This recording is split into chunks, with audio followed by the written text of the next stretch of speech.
Alright, this is a non-response video to Matt. Yeah, I couldn't do one to Matt. He doesn't say anything coherent enough. But anyway, yeah, so to be serious, brought up this artificial intelligence stuff, so it's sort of related to Matt-like subjects, so I can probably blend the two. And there's probably the video I did for Vlogger Heads probably says a lot of the stuff I'm going to go over. I mean, that's not going to say the same thing, but I'm just saying it puts it another way better, maybe. I don't know if I can do it better. All right, artificial intelligence. Anyway, let's deal with that one first.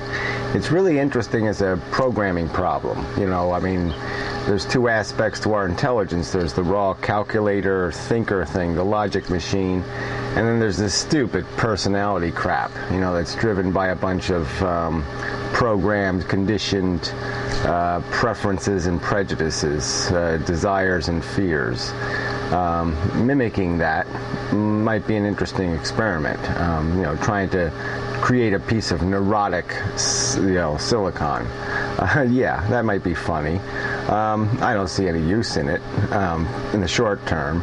Yeah, if we ever did some kind of virtual reality thing, yeah, maybe then it could come in handy.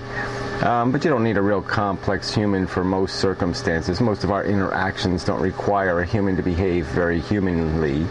You know, I mean, I think if we had synthetics that could fool us visually, we could probably have a pull string on them, you know, and make them say the things they need. Hi, how you doing? I mean, they really don't have to say much.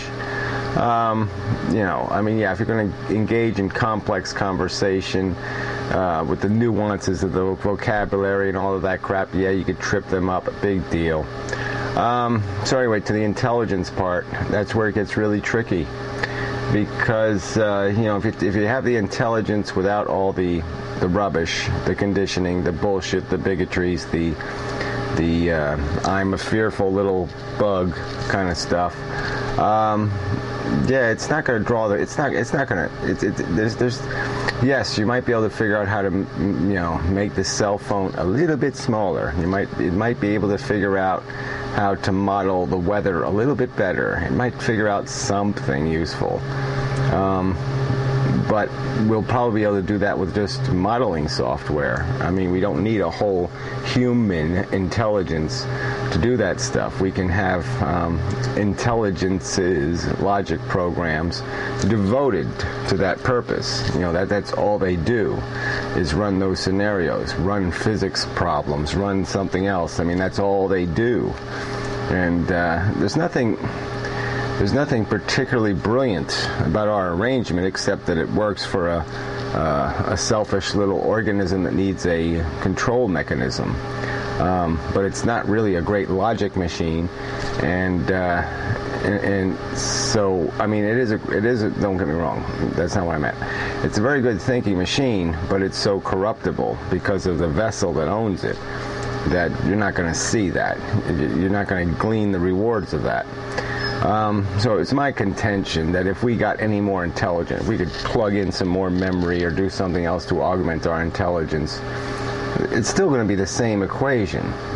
Life is the same stupid configuration, and it's going to be, the more sanitized it is from self-interest, the more sanitized it is from pop culture bullshit, sort of getting to what Matt was talking about in one video, you know, where he sort of thinks our pop culture is evolving by some sort of categorizable personality or something, when, no, technology changes, information changes, yeah, the culture changes with that change, but it's slow, and you know, the bottom line is we're still doing the same stuff. We're still doing the animal thing. We're still doing the eating, the sleeping, the fucking, and whatnot. So anyway, the hating. Bottom line is like if there was an extraterrestrial, more brilliant intelligence, and it had to look at this life equation, you know, like in an Einstein kind of way, like, you know, E equals mc squared, it was going to come up with a L equals, what would the other stuff be? So to me, it's the equation's pretty simple. I mean, we know the A thing now. Well, we've figured it out.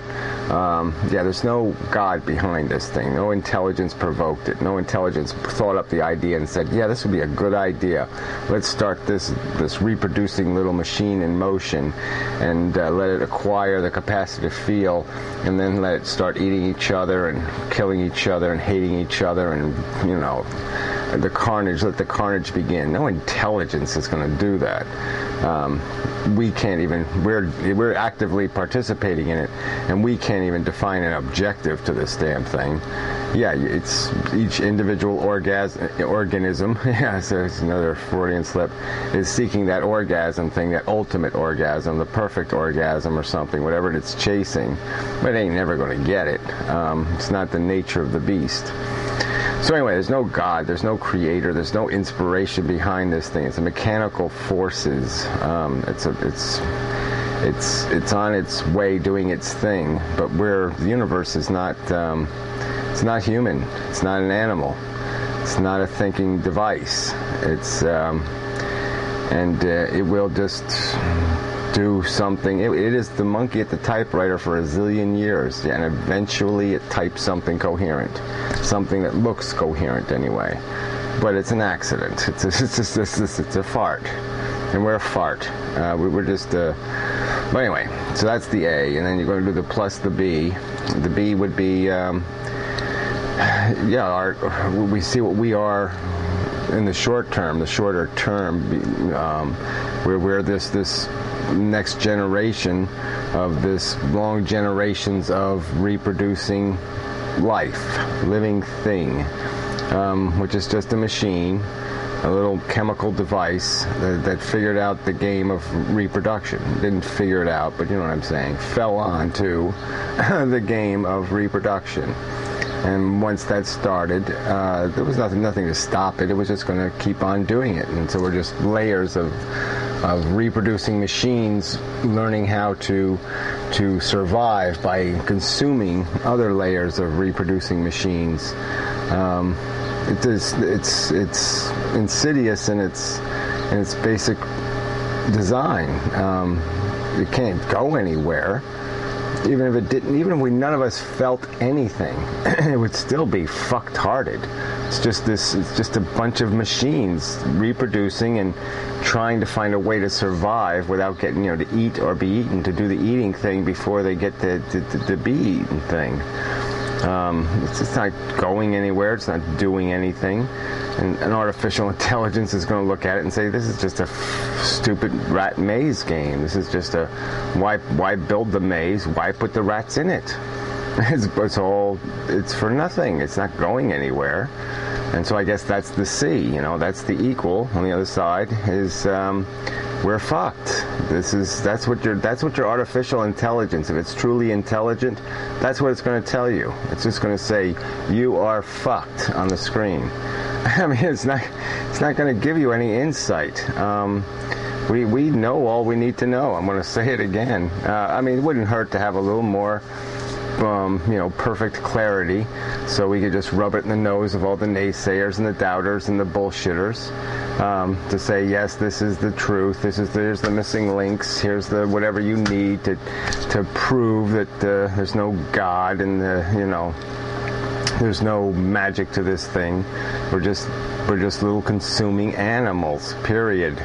Consuming and eventually reproducing is the end game.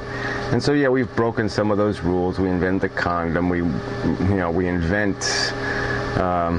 the illusion of control, which is really just change and acquiring a different perspective. And so we can break some of the old archaic patterns of life with our magnificent, gigantic fucking intelligence. But we're just gaming the game, and the game is a stupid game. So there's no point in gaming a dumb game. There's nothing.